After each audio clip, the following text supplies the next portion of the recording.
सूत्र 236.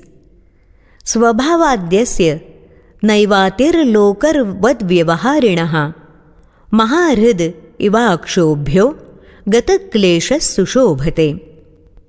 जो ज्ञानी पुरुष व्यवहारात सामान्य जनांसारखा फलाकांक्षी व्यवहार करत नाही, जो महासरोवराप्रमाणे क्लेशशून्य असतो, तोच शोभून दिसतो. नाथ सांगतात, ह्या जगात ज्ञानी आणि अज्ञानी दोघंही समान व्यवहार करतात, परंतु एक सदैव शांत आनंदी असतो, तर दुसरा नेहमी अशांत दुःखी असतो. कारण दोघांचा एकाच व्यवहारामागील दृष्टिकोन वेगळा असतो.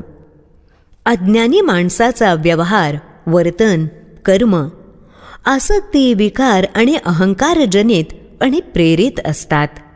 प्रत्येक कर्मामागे त्याची फलाकांक्षा दडलेली असते.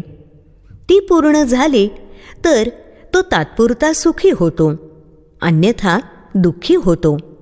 मग ते अपेक्षित सुख मिळवण्यासाठी तो अंधाप्रमाणे दिशाहीन होऊन भरकटत आणि भटकत राहतो. त्याची एक फलप्राप्ती आणि त्या फलप्राप्तीचं सुख आणखी एका नव्या अपेक्षित फळाचं बीज रुजवते.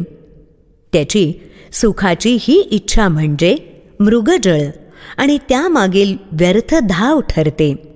त्यामुळे तो क्वचित कर्मात सुखी झाला तरी आनंदी मात्र होत नाही. त्याचं मन सतत अशांत असतं, क्लेशाच्या तरंगांनी भरलेलं असतं.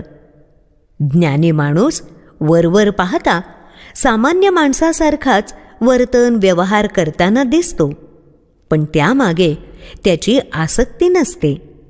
फळाच्या अपेक्षेनं तो कोणतंही कर्म करत नाही.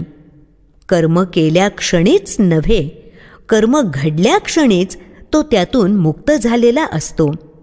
त्यामुळे त्यातून सुखकारक फळाची अपेक्षा पूर्ण होण्याचा प्रश्नच उद्भवत नाही.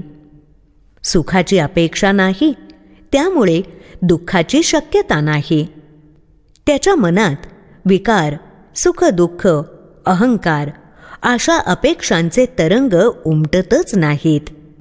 त्याचं मन एखाद्या विशाल जलाशयासारखं शांत, शून्य, स्थिर असतं.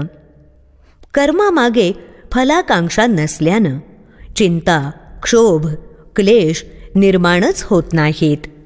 त्यामुळे व्यवहारात राहून सामान्य माणसासारखेच सर्व व्यवहार करून सुद्धा तो त्याच्यासारखा दुःखी, अशांत होत नाही. आसक्ती, अपेक्षा, फलाकांक्षा, विकार आणि अहंकार यांपासून सहजपणे अलग, मुक्त झालेला आणि नेहमी तसाच मुक्त असणारा ज्ञानी पुरुष एखाद्या शांत महाजलाशयासारखा साक्षी, स्थिरचित्त असतो, असं सर्वज्ञ महागुरु श्री अष्टवक्र मुनी सांगत आहेत. असा ज्ञानी पुरुष अन्य अज्ञानी जनांमध्ये उठून आणि शोभून दिसतो.